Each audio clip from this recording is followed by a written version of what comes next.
Welcome to the Living the Dream podcast with Curveball. If you believe, you can achieve.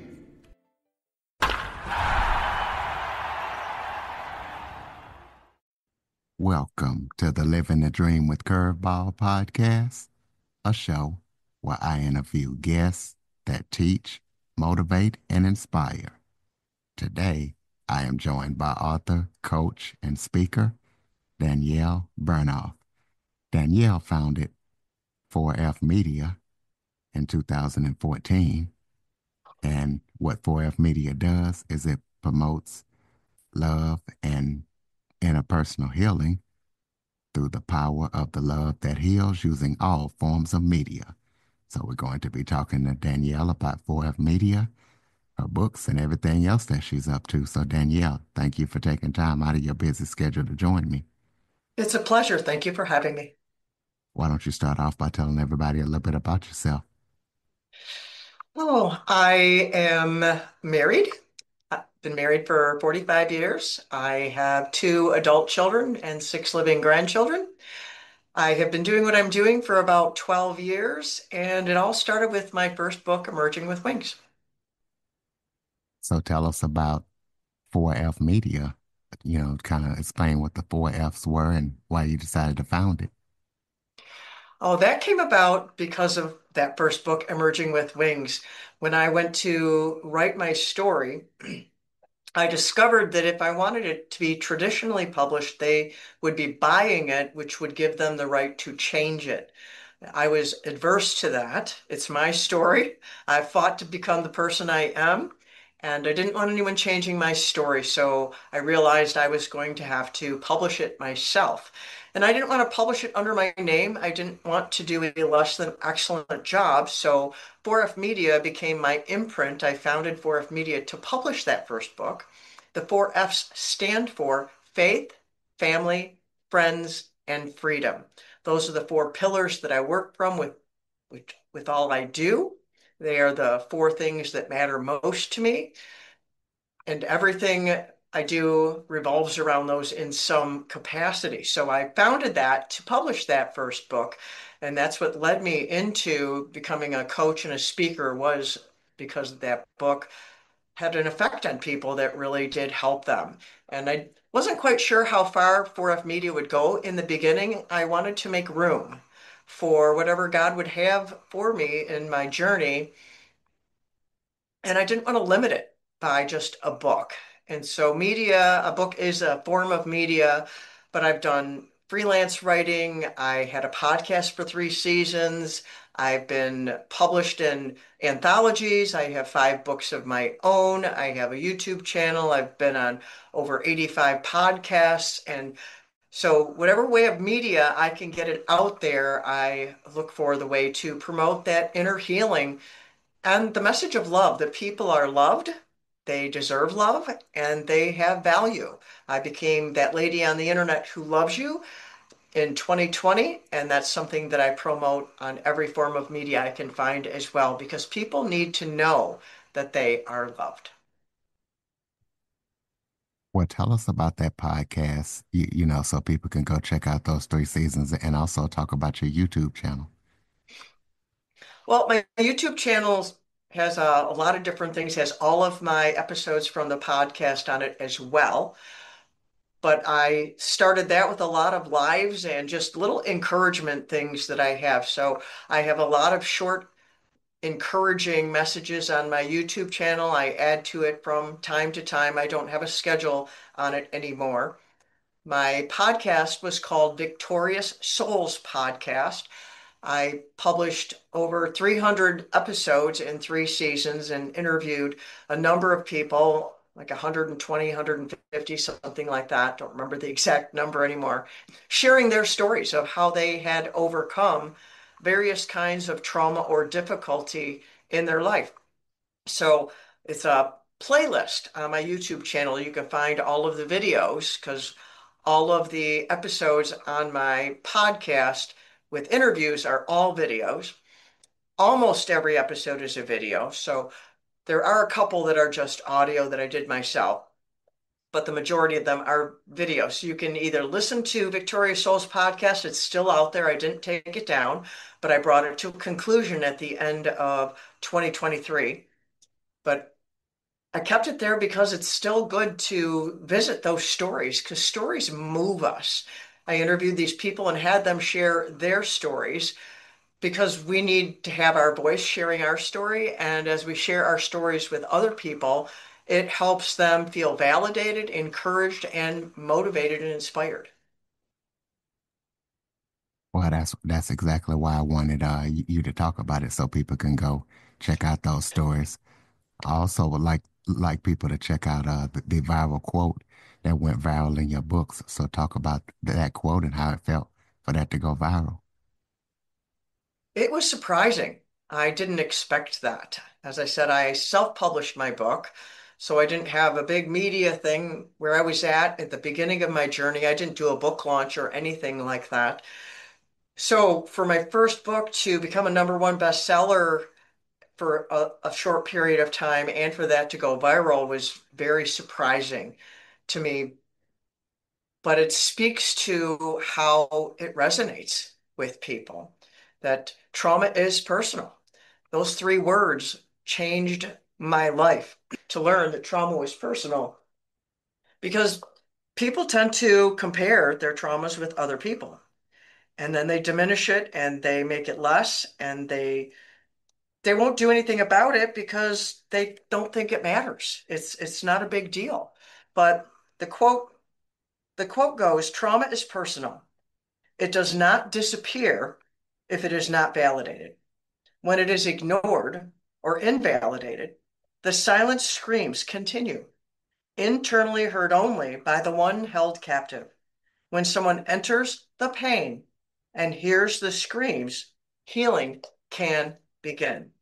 That was an epiphany to me in my healing journey to recognize it. Trauma is personal and how it has to be validated. If it's not validated, healing will never come. If you pretend it's not there or you make it less than the truth, it will never go away. It will go sepsis underground because trauma kills people. But if you will take ownership of that pain, validate it, enter into it yourself or get a coach or a counselor, a friend, someone to enter that with you because we don't do life alone and we need to not go through healing alone either. But there's lots of different ways you can invite people into your journey, however it fits you. There's no one size fits all because just like trauma is personal, healing is personal. And I discovered that quote going viral just by accident because I signed up for this thing where I would get emails about when that quote was published somewhere, when my book was published somewhere for a short time. So I started getting all these emails about it, and I would find graphics made with that quote on it. I found that quote translated into different languages. I found it in people's PowerPoint presentations and people's pamphlets on a plethora of websites, and people have written to me, asked, can I put that in my book? And then they've sent me a copy of their book with it. And it's not so much about it being viral and that being anything that I take credit for. It's not about that. What it is about is the truth that trauma is personal and for people to take ownership of that and then to take ownership of their healing because it matters. Well, let's talk a little bit more about trauma. What is your definition of trauma and how did you get over the fear of talking about it? Well, trauma is not what most people think. People tend to think that trauma is something that happened, but trauma is a wound on the inside of a human being, in their psyche and in their brain, in their spirit, their soul, and even in their body. There's a book out there called The Body Keeps the Score that's true. Trauma is a wound, it's an involuntary wound, and oftentimes, maybe all the time, but I can't speak for everyone, shame comes on its heels, which causes a person to recoil and want to hide. But shame has to be obliterated because a person who has suffered trauma is never at fault. for that trauma. Never. I don't care if they made a bad decision putting them in a situation. Trauma is an involuntary wound on the inside of a person. What happens on the outside of the person is called a trauma exposure. They've been exposed to a situation that could cause trauma. But trauma is personal. Two people can go through the exact same thing at the exact same time and come out completely different. So trauma is that wound, and so we have to address that wound and go into that pain and heal that so that a person can emerge healthy again and get free from that pain and the lies and the torment that comes along with it and the shame. Because shame is never good, and no one ought to live in shame. They need to get free of the shame. Well, let's talk about the difference between childhood trauma and adult trauma. Yes, that is a big difference. It's not just where it is on the timeline. People might think that, well, it's when you're adult and when you're a child. That is true, but that is not all. Childhood trauma is also called developmental trauma. The child is developing. And so a wound takes place while something is incomplete. An illustration I like to use is, say you're making yourself some cupcakes and you make your batter and you put it in those little paper cups in your cupcake tin. And now you take your cupcake tin and you're going to put it in the oven. But oops, you hit the side of the oven and you drop the tray on the floor. What happens to that cupcake batter and that was in the cups? What does that look like? Well, there might be some that are just inside the tin and they're fine. There might be one that fell off and it's splattered upside down and there's no getting that back. And another one, it might be all on the tray or mixed in with another one. But it's a big mess and you can clean it up, but it's never going to be the same as what you started. On the other hand, an adult, that was a picture of childhood trauma. An adult, and this is not a perfect illustration either. So don't think this is perfect. It's just a way to wrap our head around it. So let's say you did get those cupcakes in the oven, and then the dinger goes off, and you go to pull them out of the oven because you're so excited to eat your cupcakes, but you forgot your oven mitts. So you grab that tray and you drop it on the floor because you just burned your hands because you didn't use your oven mitts. What do those cupcakes look like? Well, some might be completely fine. One might have fallen out and rolled across the room. One, might have crumbled some crumbs out of it. Another one maybe broke up, but it's still in the thing. But the picture of those is vastly different than uncooked cupcakes. As I said, it's not a perfect illustration, but it's a little bit of a way to help us understand one is developmental and one happens later. Both are trauma. Well, is it possible for people to experience trauma and not realize that they have experienced trauma? Absolutely. I discovered that because it happened to me. And I've read articles about it called hidden trauma, and people come up with other ways of how to do that. That's part of my why is to expose what emotional trauma is so that the people who have been silently wounded can heal. Because trauma is a wound, it's not an incident. And as I read in that quote, we have to validate it. But if we diminish it, then it goes underground and then it erupts in trauma responses. That's how we identify if we have trauma is through trauma responses or side effects, as I like to call them, because we understand that terminology better. And I have a assessment that I offer at my website, free assessment, 30 questions. It's a lot of questions to see how much is your childhood affecting you now. And it's 30 different ways that it manifests in a person's life. For example, like passive aggressive is a trauma response. It's not always because of trauma, but it is one of the ways that trauma manifests. Also, anger issues, people who cannot control their temper. Oftentimes, that is a side effect of trauma. And at one time, I like to share how at one time I answered all 30 of those questions in the positive, that those were side effects in my life. And I share that not to make anyone feel sorry for me, but to highlight hope. Because at one time I answered yes to all of them, but I no longer do. So I have healed, and those things are not affecting me like they once did. So a person can get healed of them. But if someone wants to know if they have trauma, they could take that assessment and find out, well, how much? Oh, 5 questions, 2 questions? Oh, that's not because of that, but they could find out. I even have articles on my website. They could do a search on my website and educate themselves to find out, wow, is this because of something that happened in my childhood? Because oftentimes people will say, oh, it's just how I am, it's just my personality, but it's not always. Oftentimes it has a cause, and if you don't like what's happening in your life, you can do something about it, and I encourage you to do so. Well, I know I was looking through your bio and you talk about church hurt. So explain to the listeners the definition of church hurt and how that can affect someone's faith. I have an article on my website about and it's called These Three Are Not the Same, because there's church hurt, there's also spiritual trauma, and there's also religious trauma. And those are three different things.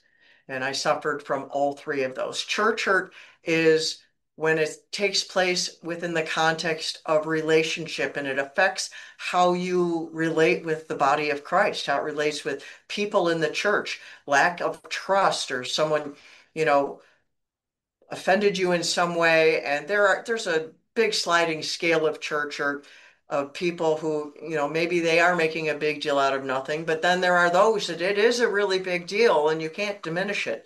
So church hurt, that affects you relationally with the body of Christ. Whereas spiritual trauma, that affects you in your spirit of who you are and your identity, where you have problems with your existence. You question your very existence and how you relate to having life on planet Earth and your relationship with God. And then religious trauma affects the manners in which people practice religion, with authoritarianism and legalism and things like that, where people can get PTSD from that and certain things can trigger them. So can't go into depth too much about it. As I said, I have a whole article about it that explains the difference between those three. But if you have an issue with church, it could be any one of those three. I invite you, go and read that article, locate where you're at, and if you want some help, reach out to me. I'd love to help you. Well, you mentioned the PTSD. You have a phrase called CPTSD. So explain to the listeners what that is. See, PTSD is complex PTSD. PTSD is a big deal, but it is caused by a single event. That's not to diminish it. It's like that event, that wounding was a deep enough wounding from one event to cause PTSD. CPTSD, complex PTSD, is caused by multiple events, a variety of events, sometimes successive events, one thing after another. And you have all the side effects of PTSD, but then some more after that that affect you in your everyday life all the time, of how you view yourself, how you view other people. Whereas PTSD, there's triggers and nightmares and things like that. Those are not 24/7. They come and go at will. And but dealing with the two of them is different. Complex PTSD affects the person more like a 24/7 kind of thing. Let's take a quick break. Okay, everybody, it's Michael E. Cullen II. And I'm Sesame and Carta from the All Too Real 2 podcast. We're passionate about movies, TV, and pretty much all things pop culture. Dive into the chaos of failed sitcoms, direct-to-video sequels, and the quirky realms of cinema and TV. Join us every Thursday for your dose of All Too Real 2 entertainment. We'll guide you through debates like whether Howard the Duck qualifies as a superhero. Ponder if Larry the Cable Guy could be the new Rock or Schwarzenegger. Discover if some shows and movies should have stayed in the cutting room. Ever heard of a sitcom featuring that dictator with the funny mustache? Well, we watched it. We're dedicated to unraveling the peculiarities of pop culture, sometimes with awesome guests. So, if you're into the eccentric world of pop culture, listen and subscribe to All Too Real 2. Available wherever you find podcasts and on Age of Radio.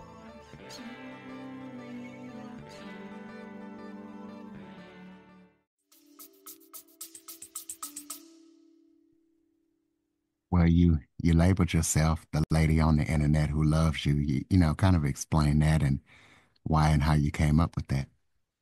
That started just before the pandemic. When the pandemic wasn't a pandemic yet, and it was just over in China, and we were getting the rumblings of it, I could feel the fear in the air. I could feel it coming. As I'm empathic, I've healed of CPSD, I've healed of all three of those kind of traumas in the church. And I could feel the fear, and I was concerned about people. Already knowing that people need to know they're loved because I came from a background not believing I was loved or that I had any value. And I was already dealing with that to encourage people that they were loved and that they mattered. But with this wave of fear I felt compelled that I need to do something. I need to tell people that they're loved. I need to show up. And I did it very awkwardly at the beginning. I was doing Facebook Lives and on my YouTube channel and showing up just, I just want to tell you that I love you. I'm this lady here. I'm going to show up to tell you I love you. And I stumbled my way into it till one day, I don't know what day exactly it was, but it's like I coined the phrase, I am that lady on the internet who loves you. And I turned it into a hashtag. I took ownership of it. I showed up every day during shelter in place, and I did a video every single day of shelter in place to show up and tell people that I loved them and to help them walk through that place. So I have a playlist on my YouTube channel of every day of shelter in place, and I committed to doing that during the shutdown. Little did I know that here in Michigan, where I'm at, we were shut down for 70 days. So I did a video every day for 70 days, showing up, telling people that I love them because people need to know that they are loved. And I am that lady on the internet who loves you. And I've been challenged by people. How can you tell me you love me? You don't know me. I said, I love you because I have chosen to love you. Love is something you choose to do. I don't have to know you to love you. I love you because you are worthy of love. Every person on the planet is worthy of love. Well, let's talk about mental and emotional health. Are those the same things? The same things. Why not? No, they're not. The easy answer is no. But I discovered to my sorrow that Google thinks so. If you Google emotional health, you will get articles and things about mental health. But your brain is not your heart, and your mind is not your emotions. Mental health and emotional health are tied to one another. They are connected to one another. They work with one another or fight with one another, but they are not the same thing. They are vastly different from one another. Okay, you call yourself a former emotional basket case. So explain to listeners, why you label yourself as that. I did that just starting last year after rereading my book, Emerging with Wings, because I called myself that in the book, just telling my story. And from time to time, I struggle with how to put things into words with people because I'm a simplifier. And trauma is a psychological thing, and there's therapists out there, they use all the big words and the jargon of regulation and attachment and all the different jargon things. And I try to stay away from the jargon to simplify. I don't want to say I had problems regulating my emotions. I didn't even know that terminology then. It was not even a thing. So I sometimes will just slip into what is just an emotional way to say that. When I say that, you hear it. I put it into Chat GPT, and Chat GPT wanted to correct me, said that's not very kind. It's like, well, it's what I was, and I'm not calling anyone else that. It's what I was, and what it means is I had no control over my emotions. I didn't know what my emotions were. I didn't know how to control them. They just would carry me away down the river on a whitewater rafting trip, and I would find myself places oftentimes. So it is a very colorful way of putting how screwed up I was in my emotions. I had no idea how to operate my emotions. And I like to share that terminology because it is so visual, because I'm not an emotional basket case anymore. Again, for the story of hope. Wherever you find yourself in your journey, whatever you got going on inside of you, whoever you are listening, whatever you got going on, there is hope. If you will deal with what's going on, there is hope and you can get whole. Okay, well, you mentioned earlier during the interview that you wrote 5 books. So talk to the listeners about those books. Let us know what we can expect when we read them and where we can get them. Well, you can get 4 of them on Amazon. The first one is Emerging with Wings. It's available in paperback and Kindle. That's my story of getting free from childhood trauma and finding my value, but I wrote it like a love story. I have read some books on trauma and have been sad about certain parts because I can't unread them. You won't go through my book and wish you didn't read parts of it, because it is written to serve the reader. And I talk to the reader in my books. It's how I write also. I talk to the reader in my books because it's about the reader. It's not about my journey. It's about the reader. My second book is A Bird Named Pain. I think it was second. After a while, I forget what order they were in. That is just a short allegory. It's available on Kindle and Audible. It's a short story.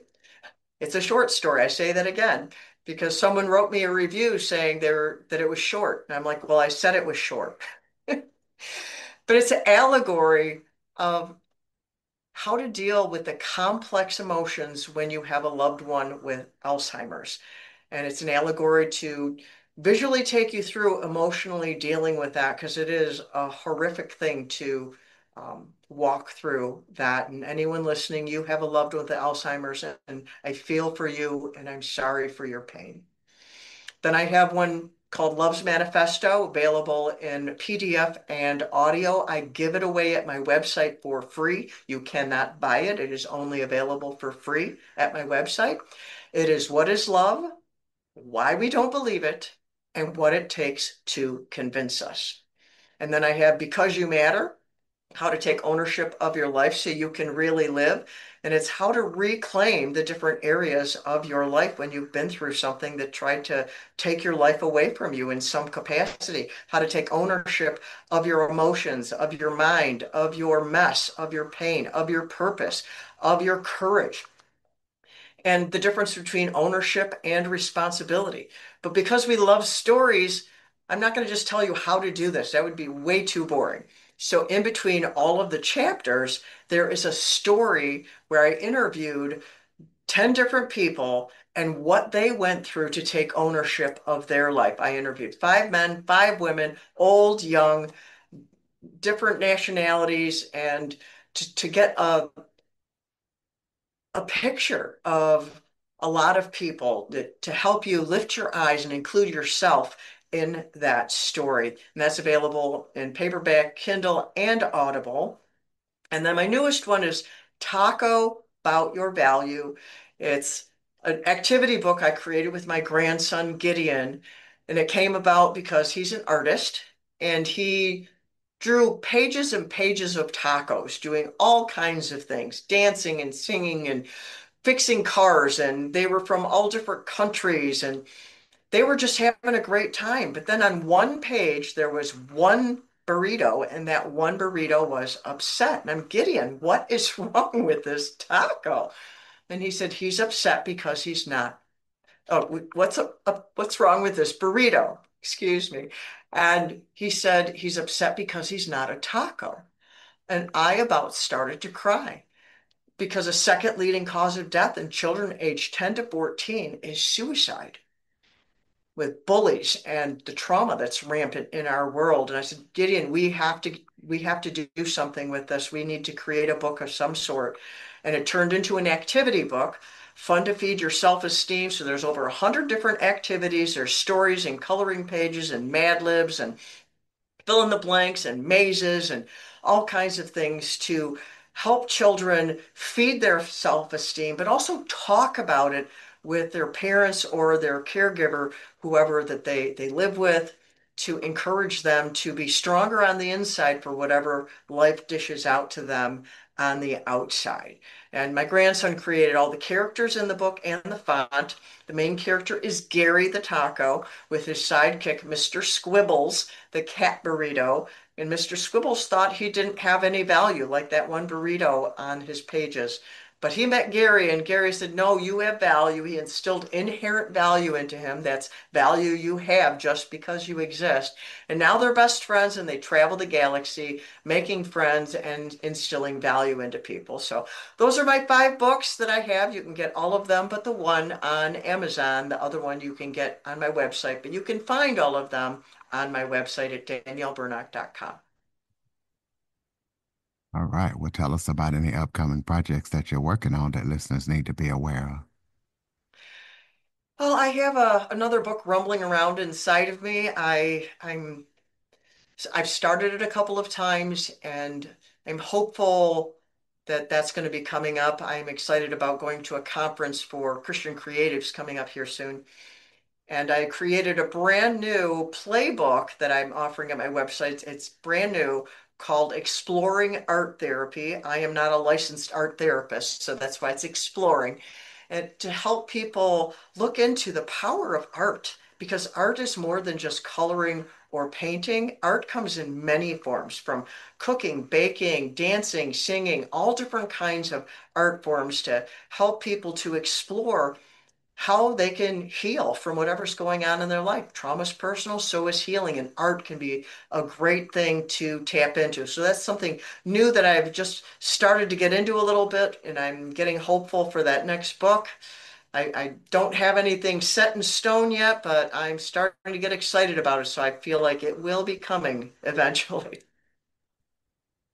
So your website is Bernock.com, DanielleBernock.com. Yes, it's BERNOCK.com. Close us out with some final thoughts, maybe if there was something I forgot to talk about that you would like to touch on, or any final thoughts you have for the listeners. Um, No, I didn't forget about anything. I just love to show up and tell people that they matter. So you who are listening, I want to take this time. If no one's told you today how much you matter, you matter. If no one has told you today you are loved, I want to tell you you are loved. And if you need help internalizing that, I would love to come alongside you and help you. But I understand we live in a time when we have a trust deficit in our world. So on my website, I have a tab, free resources. Go there, grab what suits you, and go through that. Feed on that. You can see me, you can hear me, you can see if, maybe I might like to work with this lady. Not quite sure. So devour all my free stuff. I have some short courses too if you want to dabble in that before, but I do offer a free 15-minute discovery where we can sit and talk and see if you'd like to work with me, because I would love to help you, because I have been that emotional basket case and I am not anymore, and I love helping people get free from their past, from their pain, from things that are holding them back, because there's greatness inside of every single person. And I want to help people to realize that. And using my self process, I did forget to bring that up. So thank you, Curtis. That kind of circled around there. My process that I use with my clients is called SELF. It's SELF, stands for see, expose, love, and free. That's a cycle I take people through to cycle down to the bottom, to get to the bottom of their issues so they can emerge free with the wings. Like my first book, Emerging Free, is about the wings is about freedom, freedom from the things that want to drag you down. And C is about awareness, exposing is about getting to the bottom of it. And then L, loving is about loving yourself into courageous action and comforting yourself. And then F is the free. That's the action step. And we do that cycle by cycle by cycle, little by little. We do one thing at a time because that's all we can do at a time is one thing. Multitasking is not a thing. It's switch tasking. So one thing at a time. And I would love to come alongside you and help you if you would like that, or just get all my free stuff because I just want you to have your best life because I love you. Ladies and gentlemen, to do so and get Danielle's help, go to daniellebernock.com. Follow, rate, review, share this episode to as many people as possible. Follow us on your favorite podcast platform. Visit www.curveball337.com for more information on the Living the Dream with Curveball podcast. Thank you all for listening and supporting the show. And Danielle, thank you for all that you do, and thank you for joining me. Thank you. For more information on the Living the Dream with Curveball podcast, visit www.curveball337.com. Until next time, keep living the dream.